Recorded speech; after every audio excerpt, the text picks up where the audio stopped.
We want to read work from writers at all stages of their career, so whether it's your first play or your 15th, please do submit.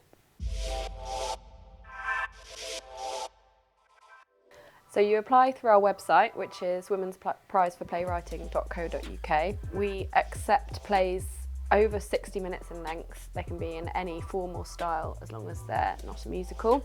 Some plays have songs in them, which is fine, but there are two ways that we decide if something's a musical or not.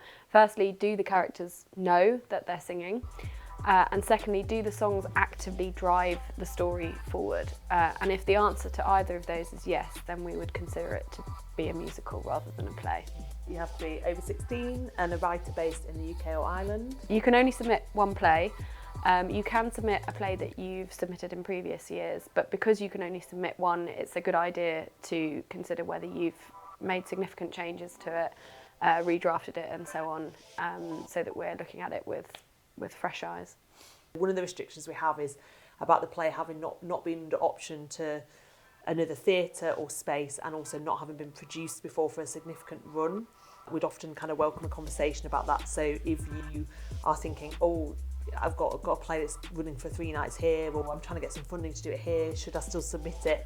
We encourage everyone to get in touch with us so that we can kind of have a more bespoke conversation about what that might be and if that makes sense. We're not looking for plays that are easy to produce, we're looking for plays that are compelling and brilliant. And sometimes that might mean they're easy to produce, and sometimes it might mean they're not. So, you know, for example, in the first year, Reasons You Shouldn't Love Me was a one-woman show. It was quicker, easier and cheaper to get produced and out there than You Bury Me, which is the second play. Both those plays have gone on to be produced, and it's just about us having time to find the right partners to make all that happen. But certainly it does not guide any sort of decision. And if anything, I'd say the judges are usually attracted to the bigger plays. Yeah, which is great. Yeah.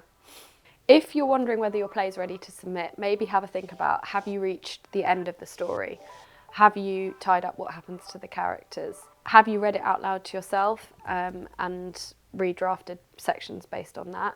We do accept first drafts of plays, but it's good to have reread what you've written with fresh eyes, even if it's just the day after you finished it.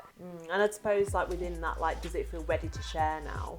Do you feel like it shouldn't exist on your laptop or piece of paper anymore and should exist in front of somebody else's eyes, even if that feels like it's in a first draft form, or even if it's quite early stages, if it feels like it can kind of live and breathe outside of your own work on it? We usually take around 6 to 9 months to read and process all the plays and get back to people. So I suppose the whole process of the Women's Prize, from opening submissions through to the winner, is around 12 months.